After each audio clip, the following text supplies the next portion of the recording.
Hey guys, we're joined by the one and only Joel Haver. He directed 150 short films in a year, I think, in the span Yeah, of a yeah, year. in 1 year. And like feature films within that year as well. It's crazy. Could you introduce yourself? Um, Yeah. Hey, I'm Joel. I'm a filmmaker, and I have a YouTube channel, and I put all my films, my shorts, and my features all up on YouTube for free. So that's kind of my motto and my mission, I guess. and you Yeah. make so much stuff. You make you're the most consistent filmmaker on YouTube, I would say, right? Yeah, yeah. It's That's crazy. that's my goal. My goal is to. I just love doing it, so I do it whether or not people were watching. So I Yeah, because sometimes you have four short films a week or something like that. It's pretty yeah. crazy. And just you released one just before we started, which Yeah, was yeah, I just awesome. just did Yeah, one today. Yeah. that was really funny.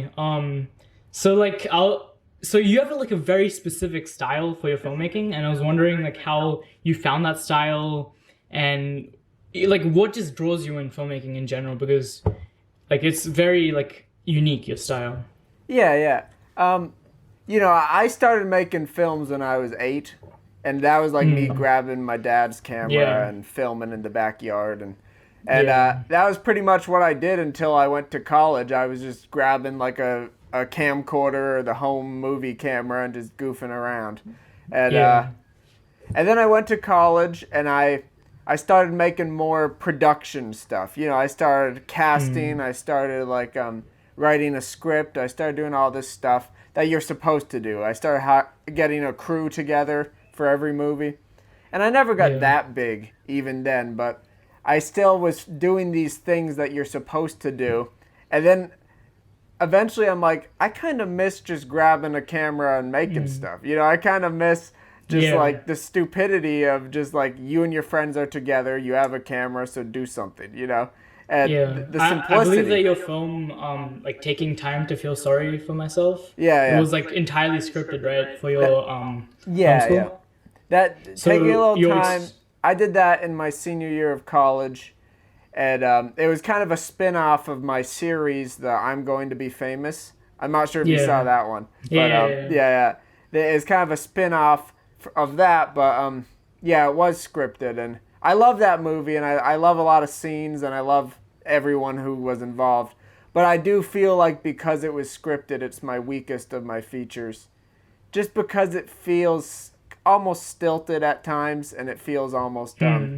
it I feels would say like some of the dialogue doesn't feel as natural as it does when you make Island, because in Island, I'm not even sure if these people were actors. They just felt like yeah. this, these random people that you got off the street, and they That's didn't kind of even know that you were being that's the recorded. mystery I like to keep alive with Island. I like the Yeah, idea that it's people don't crazy. know if somebody's Mm. themselves or playing somebody, and I Yeah. really enjoy that. And I think that's what makes Island so unique, and I love Island.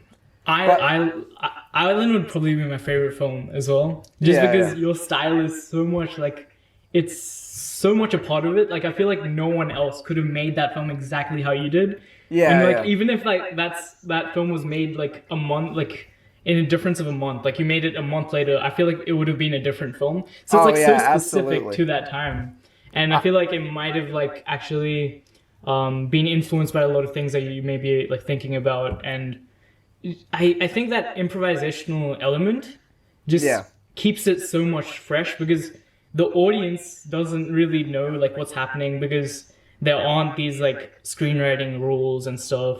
Of course, you do have tension and stuff. In your quarantine film Yeah, that yeah. you made in 6 days, which is crazy. Yeah, shot in 6 days and completed in 2 weeks. Yeah, yeah. Yeah. In that, it was still a very engaging film. Yeah, And yeah. so how do you make it improvised but still make sure that it's really engaging? Well, that getting back to the first question, I was doing these things like taking a little time to feel sorry for myself. I was writing scripts, I was lighting, I was doing all this stuff, and all of it just kind of made the process longer than I wanted, more boring and more predictable. Every one of my features, there's been this tension of, is this gonna work? How am I gonna make this happen? Except taking a little time Yeah. to feel sorry for myself.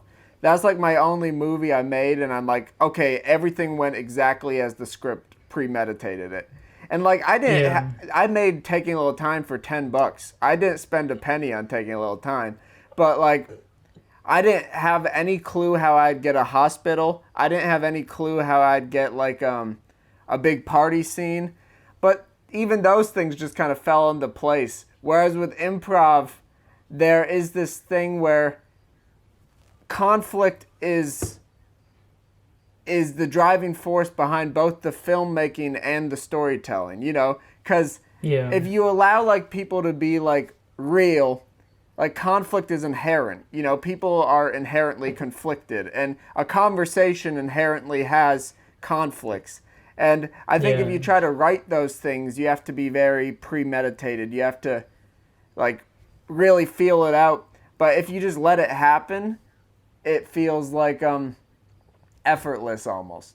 And I think there's a level of trust with like Forget About Everything for a While. There's a level where you have to trust that just you talking will be compelling, you know? If you don't feel Yeah. like it's going to be compelling, you're going to like create a boring film, because you're gonna put all these anxieties into the film, and people will feel that. But if you're just like, let's fucking wing it, and then you wing it and it goes great, like Yeah. yeah. Definitely. So like, how much of your films are actually like improvised, or like, how much do you know before you start actually filming? In the case of Island and Taking a Little no, in the case of Island and Forget About Everything for a While, they are entirely improvised. I didn't know like what was happening the next like scene that day, you know? Like Wow. Island, the way Island worked is I built this island in my apartment, and that took about a month. You know, I built the paper mache or cardboard set, and I Yeah. set that up in my dining room, and then day by day I just kind of treated it as a almost film diary or film journal, you know? And each day, whatever I was feeling, I just captured on camera. Whatever I was feeling. And Island is the extreme example, but Island is the one where I was like, do not think logically, just think emotionally. You know, and I'm like, let your emotions be the story, you know, what you're Definitely. feeling. So day by day, I didn't know what was happening. I didn't know any shots ahead of time. And then the second half is the more extreme version, where it's like, I'm at the whim of the real world, and I can't plan anything. So, and the ending is my favorite thing I've ever filmed. Is very complicated in a lot of emotional ways and a lot of literal ways of Definitely. accomplishing it. But I think it's the best thing I've filmed still to date. But yeah, there's nothing planned as far as scripting, things I'll say, nothing planned as far as where the story's headed. Like, and same thing with Forget About Everything for a while. It was every day Mason and I, we pretty well shot chronologically. Sometimes we'd be like, oh, this has to happen at night, so we'd get the idea, then save it for night, you know, but for the most part, we'd shot chronologically and played out as the characters, you know, like we'd have a conversation, we'd be like, oh, we felt this tension, or this this thing would have been brought up, so then like that would spin the next scene, or that would spin, you know, a future scene. I think like the improv like also helps it feel like of course it makes it feel a lot more authentic, but it also like makes it feel like you're pouring your soul into the film. Like for Island, you can really tell that like you've just poured your heart into this film. Yeah. And I think that's probably like why it may be like my favorite one of your films. Because you don't really see that like with like the big budget movies. Yeah. It's hard to tell like if someone really put their soul into something, or if it's just been like has like 30 writers who are in a writer's room who you know have it's predetermined how to make it feel like their soul is exactly in it, you know, but it's not Yeah. actually. But like that's my problem with like some of the new like Marvel movies. yeah. Like they just feel like so it's hard to explain. Like it's very as you were saying, it's not logical, it's like very emotional in like how much you emotionally connect to the movie. And I feel like it's very hard to trick an audience in terms of like to trick them to emotionally connect to something that is heartless, you know? Yeah. Whereas Well, if they it's seem genuine, to have succeeded at some level because Yeah. people love those Yeah. movies. But True. but That's it a is great point, very actually. true. They are very manufactured and corporate, and I don't think there's a singular artistic voice behind them. You know, and I think I think YouTube, and what excites me about YouTube is it's the last place where the artist is alive in filmmaking. Because the general audience who goes to a theater does not leave the theater like, oh, I love that movie by Alfonso Cuarón, or whatever. You know, they don't go to Yeah. a movie and know who made it and know how it came together. They're just like, here's a product, I paid for it and I saw it, you know, Yeah. and I think YouTube, there's almost an inescapable thing. Like you see the channel when you're watching the video, you know, it's like this is who made it, and then like if you like it, you could see everything else they made. And I think like in a world where we're growing so disenchanted with who made something, YouTube is the last place where it's like this is content by this person, you know. So like as you like grow more of an audience, do you aspire to like keep your films on YouTube or Yeah. um I so I really don't strive for any sort of theatrical distribution or anything like that, or festivals or anything like that. And a lot of it's personal, but at the end of the day, I feel like our whole lives are led on these tiny screens like phones and laptops. So yeah. so if you're trying to create art, and I feel like a big goal of art is to try to speak to the times you're living in, speak to how your lives are led, and all of this like goes around in my head, and it's like, shouldn't our art be made for these screens that are so like present in our life, you know? Like how does a theater relate to how we live versus like a phone, you know? Like there's a lot of pretension behind like, oh, don't watch your movie on a phone. Well, don't watch a movie on a phone. But I'm like, shouldn't we be watching movies on a phone? Because literally we have our like most like dramatic arguments over text. We like fall in love over like dating apps. We make our best friends in chat rooms. So it's like should we not be consuming like our art on this device that is so like attached to who we are, you know? Yeah, it's funny because I actually watched Island. So at my like parents' home, we have a home theater Yeah. with like a projector, and I watched Island on the home theater. So and it still held up on like a bigger screen, which I was surprised with. I think a good film will work regardless of the screen is kind of the point, you know? I'm not saying that like a movie should only be consumed on a phone. But I'm saying that the pretension that it shouldn't be consumed on a phone is something I'm not into. You know, I think like a good film will work regardless of the size of the screen, you know? Yeah, because like I heard like a quote or something where like most of people's favorite films are like they've seen it on like a small screen. Right? Yeah. Because it's they're, that like, way for me. often Like older. I've been watching a movie every day during quarantine, and it's like every day, like I'm finding a new movie I love, and like when What I kind think of stuff? What have you been watching specifically? Give us a sneak peek. I watched a lot of stuff on the Criterion channel, which is the Criterion Collection streaming app. Yeah. And I'll usually just choose a random film on there. But these last 3 days, I watched Sam Raimi's Spider-Man trilogy. Yeah. So that's it's great. that was really fun to revisit, and I had this strange kind of transcendental experience where I watched Spider-Man 3 last night, and like I was ready for it to suck because people are like, oh, Spider-Man 3 sucks. And it was the best one. I genuinely think it's the best one. And that is a controversial opinion. But I think it's That is like pretty controversial. it is controversial, but just like I couldn't stop thinking about it because this is such a funny tangent. But like it has so many like rich themes on like humanity and how people act, and like people mistaking this subplot of Tobey Maguire going emo and dancing as like corny, but it's actually like a pretty crazy deep meditation on like these repressed like primal urges and characteristics we repress in ourselves, and if those weren't repressed, what would they do, and how self-destructive we are as people. And I think the first two I have to rewatch this. the first two are definitely tighter, more entertaining movies. I'll give them that. Yeah. But like the third one just felt like I was kind of blown away. Maybe it's because I went in with these really low expectations, but I really thought it was the best, just from a thematic, structural, like leaves you with something versus the other ones that kind of are momentary escapism, you know.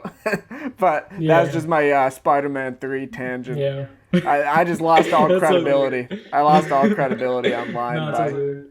supporting Yeah. Spider-Man 3. Okay. Going back to your filmmaking. Yeah. Which How do is you, so like- so far off from blockbuster Yeah. filmmaking. It's so funny. I feel like next year you're gonna show up with your own like spiritual sequel to Spider-Man 3. Yeah, my Spider-Man 4. My Spider-Man dream. on an island. Yeah, Spider-Man. My superhero movie.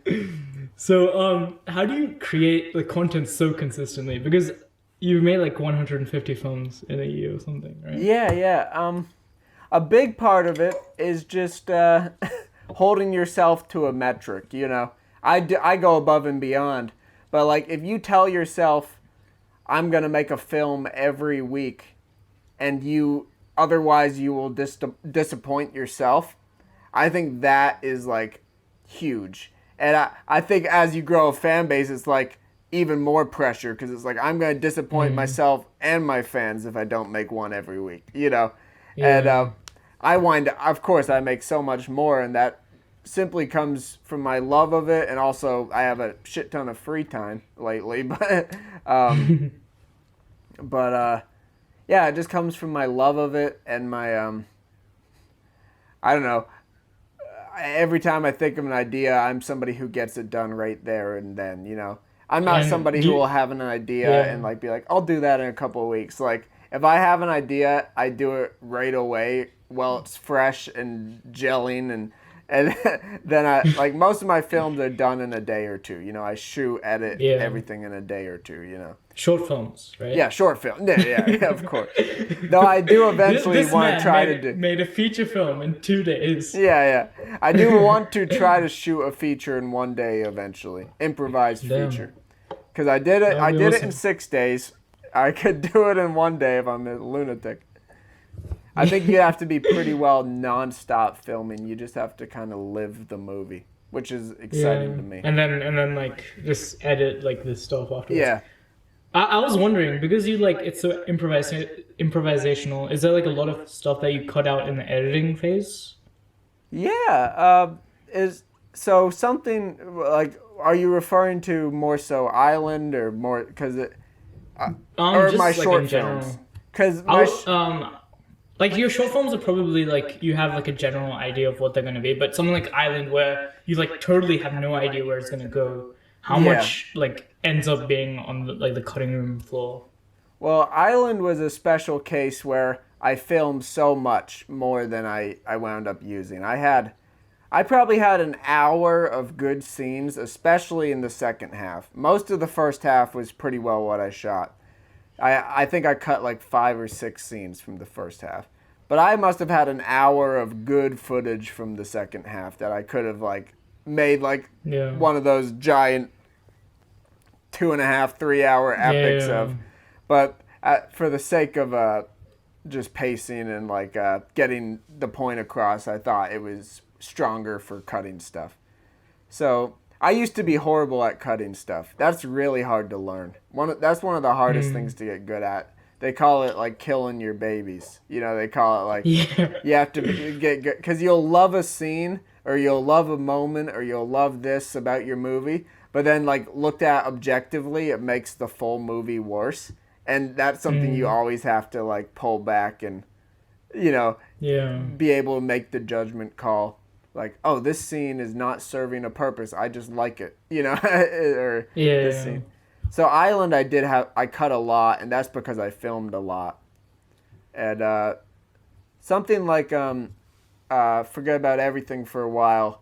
It was more so, I think we used every scene we shot, but I think it was more so like when to end the conversations, you know, because sometimes we'd have a 10 or 15 minute conversation, and then it's just a matter of finding the good chunk, you know. So you just like choose like a 3-minute chunk from like a longer scene, or the best take. Sometimes we'd have a couple conversations, a couple takes of a conversation, and then it's just choosing the best one, really. Yeah.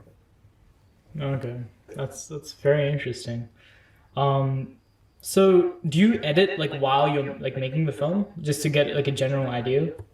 Yeah, well, specifically with Forget About Everything, I did edit a lot. I actually, the last day, so we shot the film in I think 6 days, and at the end of the 6th day, I had a rough cut that we could watch. So Okay. I was like I've gotten really fast at editing, so that helps. But like yeah, I think in the case of that film, we were only down at Mason, whose family owns the crazy house we filmed in. We were only there for another couple of days, so I was like, we should watch a rough cut to make sure everything is solid and it all makes sense, you know. Nothing's missing or nothing's extraneous. So I did a rough cut on the 6th day, and we watched it, and we're like, that's done, you know. Yeah. Another pressure I think people fall into is they're told like, oh, a movie is like an hour and a half or an up, you know.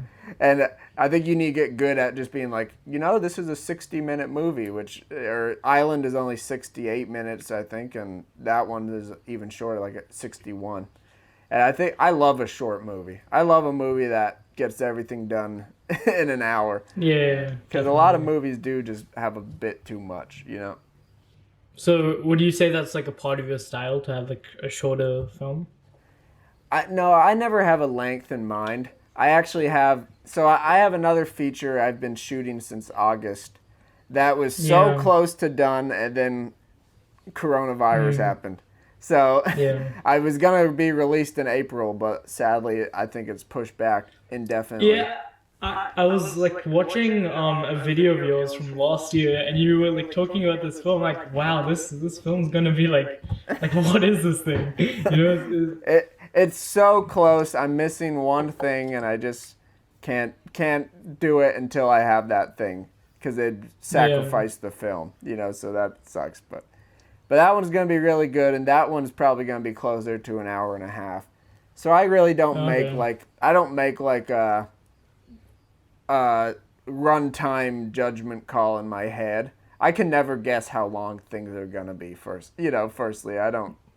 Has there like ever been like a time where like one of your short films was like getting too long, and then you're like, what is this a feature? I've had some long ones. More so before I was doing the weekly ones on YouTube, but this shirt I'm wearing is from a 20-minute short film I did like 4 years ago. But yesterday, it's on the channel. It's an older one. There's one really good long take in it I like, but I'm also not a very flashy filmmaker, so. And I think that's like sometimes like using like these like flashy techniques like takes away from the actual film. Yeah. And like. I think a lot of people be distracting.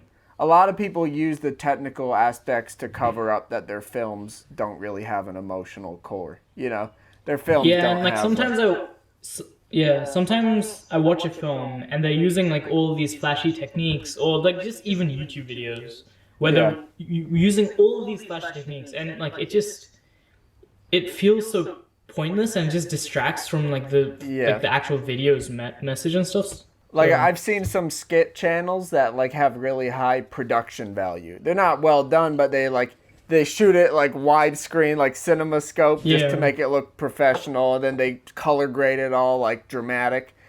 And it's just like skits, and I'm like, these would be funnier on a cell phone, you know. Like I Yeah. pride myself on having like good quality like visuals, but I don't try to be flashy unless I'm like emulating someone who's flashy, you know. If I do something that's like Hmm. making fun of Hollywood or making fun of a genre film, I'll like emulate that. But I think it is a lazy cop out to just be like, oh, it's there's black bars on the top and bottom, so now it looks Yeah. now you think it's a movie, you know. Now you think it's Hmm. yeah. Yeah. I think there's some And just yeah. there's like always like a purpose to like a particular aspect ratio, and I feel like a lot of people miss that like point. Yeah. And a lot of people, just to make it look cinematic, just add the black bars. You Yeah, know? I think that's one of the most abused like aspect ratios. The 239:1 or 241, that one. Yeah. It is very it has such a strong aesthetic purpose. And then people, like you said, it's like I think it's like the black and white of aspect ratios. You know, people will throw black and white on a Yeah. film because what it does is Yeah. it unifies the whole movie. You know, it creates a consistent like visual thing throughout the movie that makes the shots look more uniform. You know, whereas 16 by Yeah. 9 or something, you don't have that like freedom to like have everything have the same aspect ratio. You know, 16 by 9 Yeah. is more just like, oh, you're using the whole screen. You know, but Yeah. I think it's something, especially I've been guilty of it in some of my older shorts, where I'll be like, I'll shoot something 16 by 9, and then I'll be like, then in editing, as I'll just try to throw on like the crop bars, and I'm Yeah. like, oh, this actually looks cool, and then I'll leave them. But I didn't shoot with that in mind. It was just kind of Yeah. yeah.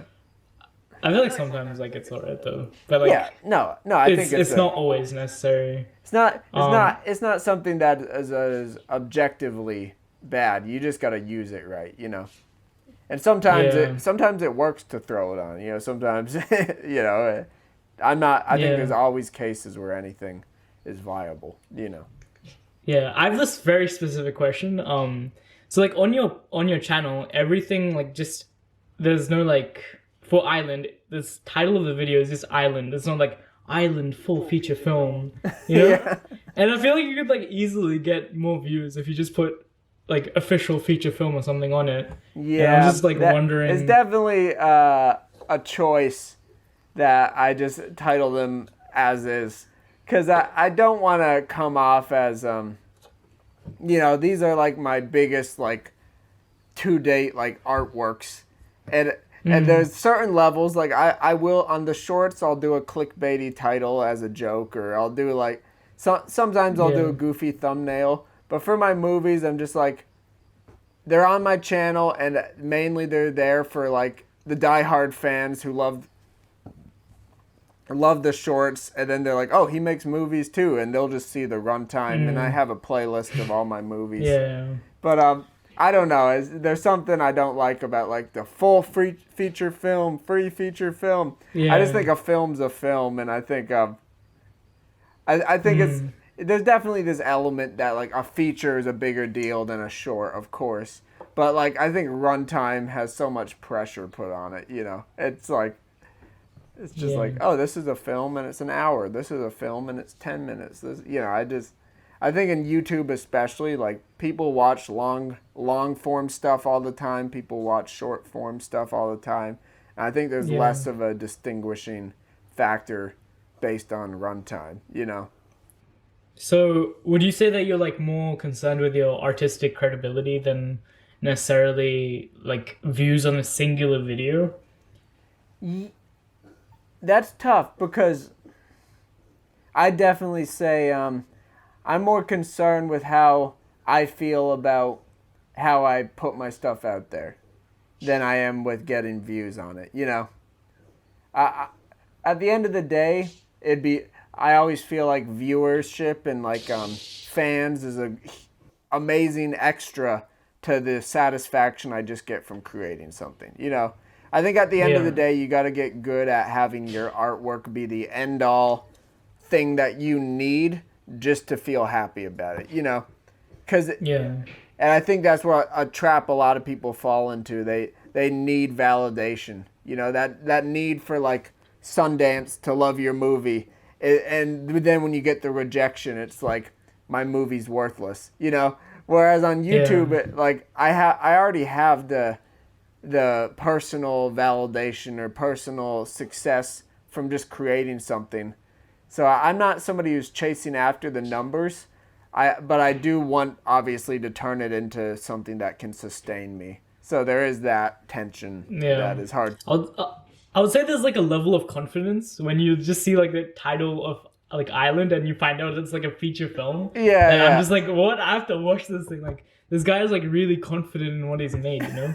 Yeah, I think there's one way of looking at it, and that's confidence, and the other way is just you fake it till you make it, and you know, stop. Yeah. You make so Definitely. much shit, you stop giving a shit what people think. You know, Yeah. and I think that's what's so huge about quantity. Like I think it's so overrated, this idea like quality over quantity.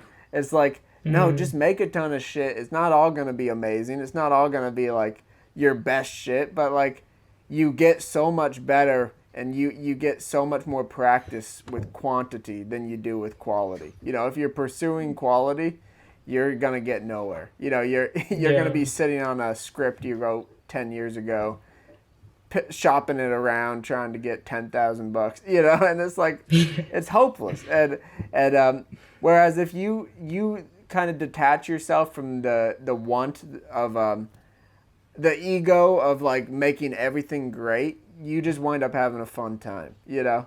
And Yeah. and You're that's in love what with the process. yeah. So that's why it makes sense that you're so consistent because you're genuinely like so passionate about what you're making.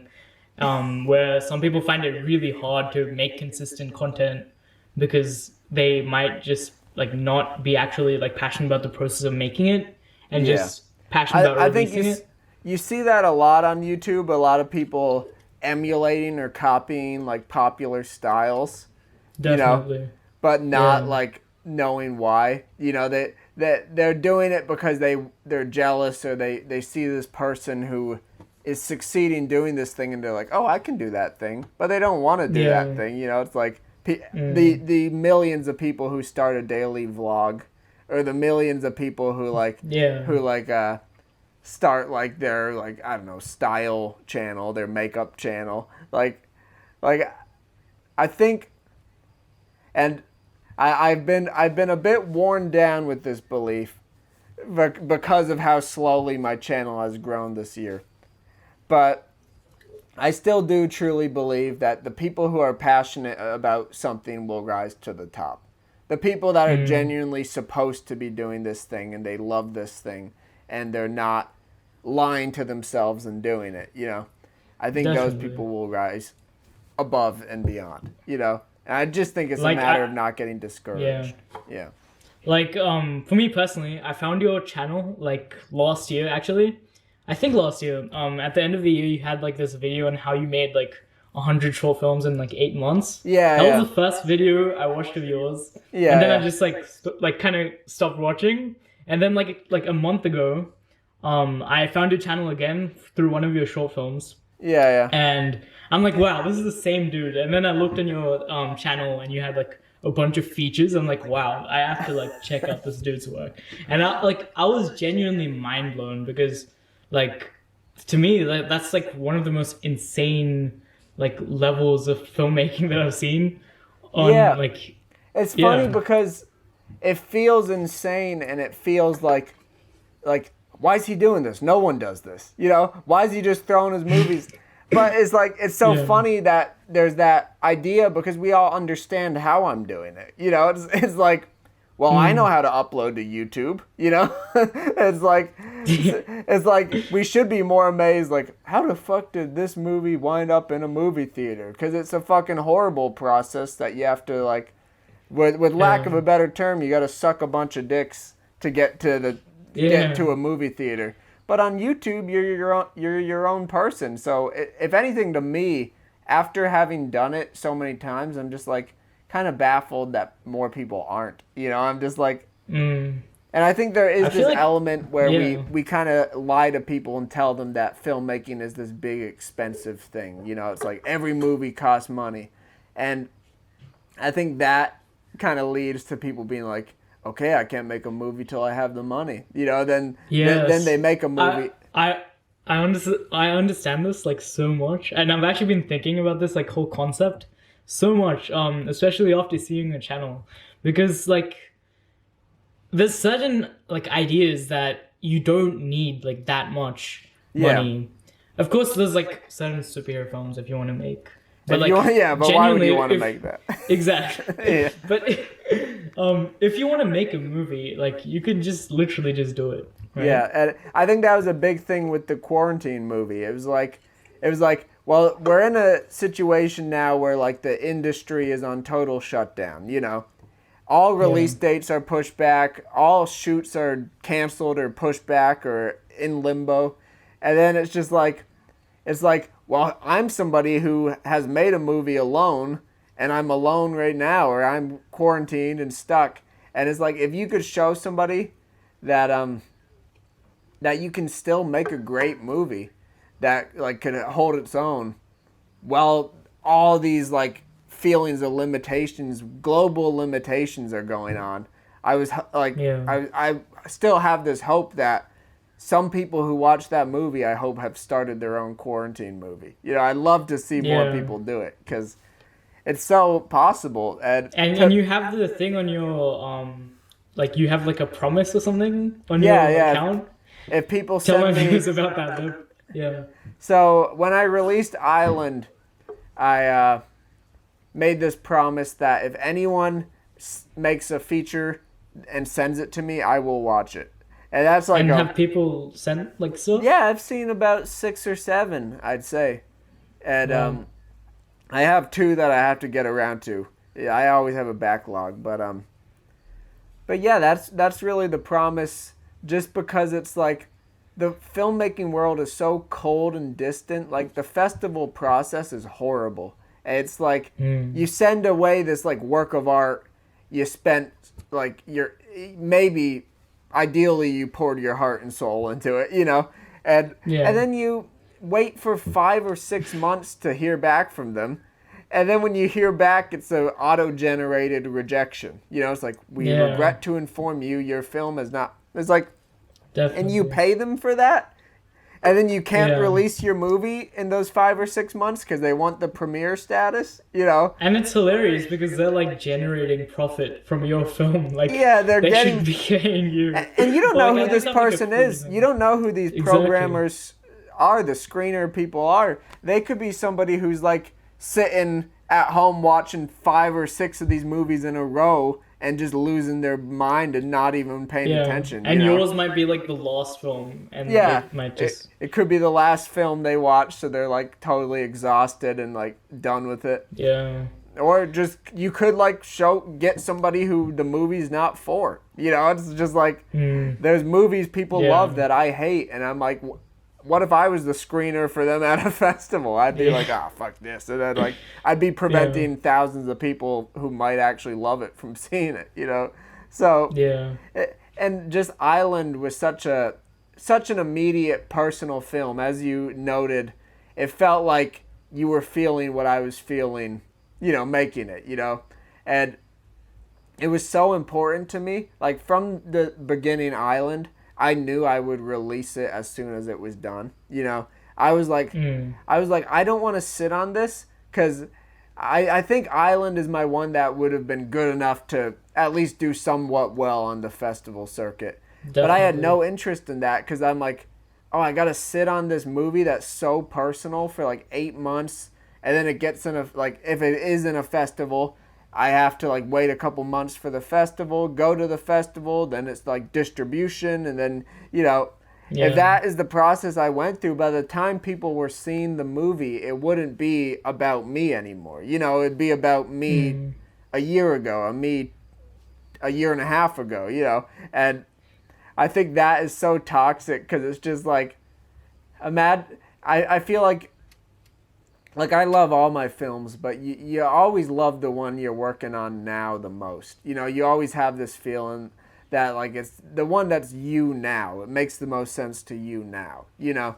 Yeah. And I think it's so dumb to like be showing people your movie when you've already started the next one, you know? It's like that's what festivals do because you have to, unless you're like not doing anything, you have to keep making, you know? So it's like, I don't know. I've just grown such a strong distaste for the whole industry. And then I see this alternative that it's like, well, I know how to make a movie for no money. So, and I know, and YouTube lets me post it for no money, you know? And Yeah. it's just such a, I think it's night and day. Like this, the festival makes sense, that the industry makes sense as a job creating, money generating machine. It doesn't make sense as something that will generate the best and most art. You know, it's a very exclusive club. It's a club that tells people like, there's only this many spots, so there can only be this many filmmakers, you know, and that's kind of the feeling they put off. And it's like, if you don't make it, better luck next time, you know, or it's like your movie's worthless. I think it's just such a discouragement generating machine, and there's a few things I hate more than discouragement. I think people like discouraging people from creating is like the worst thing I can think of. It's just like yeah. As a filmmaker, you have like you made a movie alone, like literally, right? Yeah. So you're an actor, you're a director, you're everything. And so like, what would you say is your main role, if you even have one, or would you just say that you're like just the entire auteur of the thing? I prefer just the term filmmaker or artist, I guess, you know, because all these other terms I think carry such a connotation with them that I do not relate to. Like I try to post my stuff on the R Filmmakers subreddit on Reddit, and I don't relate to any of those people. There are all these people just like jerking themselves off over nice cameras and like, oh, check out my reel, and it's just a bunch of wheat fields, you know, shot on a long lens, and it's like, I just don't like relate to that crowd, and I'm like, I think, and it's so funny. Here's the greatest like parallel I can draw, because when I released Island, a feature film made alone, I posted it on Reddit Filmmakers, which is a lot of filmmakers like in one place. And I said, I made a feature-length film alone. Here it is for free. Check it out. And I didn't get more than, I don't know, 50 upvotes. And really? then I did an AMA on Ask Reddit, you know, like the AMA Ask Reddit thing. And I said, hey, I'm a filmmaker. I made a movie alone. Here it is. And I got like 6,000 upvotes and like 400 comments.